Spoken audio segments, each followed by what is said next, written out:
2004, the reason that we have the options that have been set up is because 2004 was a disaster, and we became kind of a national laughingstock in terms of our electoral system. So we set up these procedures and these options for people to vote, and it worked. So in 2008 we had relatively problem-free election. In 2010 we did, and then lo and behold, as soon as the 2010 elections were over, the folks that got elected in that cycle said, wait a minute, let's change it and let's start restricting it. And virtually every opportunity that they've had since 2010, they've done that. I mean, this isn't the only attempt. They have done this consistently.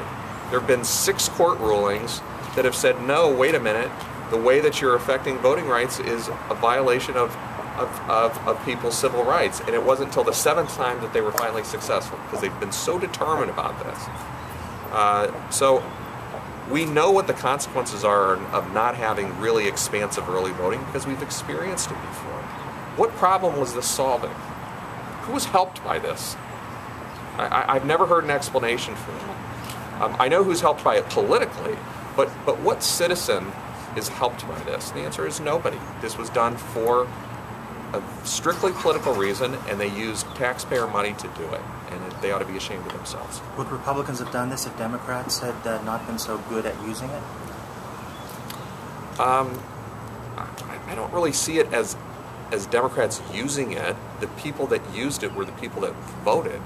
I mean, the people that were going to, the 90,000 people that probably would have voted this week or that voted during this week in 2012 were citizens first.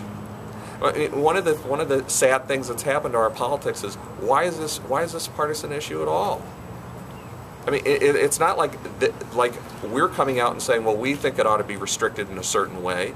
We're saying let's make sure it's an expansive system.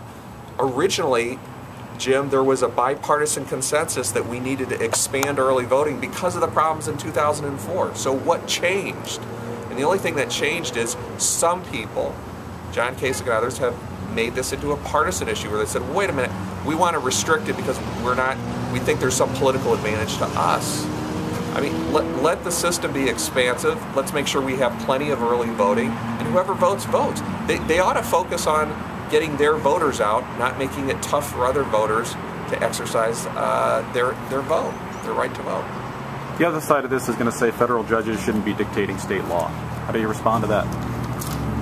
Well, federal courts shouldn't have to be involved, but federal courts are there in part to make sure that people's civil rights are not violated. And there's a long history of that. The federal judiciary sometimes steps in when legislatures and elected officials do things that violate people's rights. That's what courts are there for sometimes. Now, it would be nice if we had elected officials that didn't have to be reined in by the federal courts because they weren't acting in a discriminatory fashion. So if you don't want the courts to step in, stop violating people's voting rights. Then it won't happen. But I think it's embarrassing that in the year 2014, you've had federal courts over and over and over again have to say, wait a minute, state of Ohio, you're restricting people's rights. And this is another example of Ohio making national news in a negative way.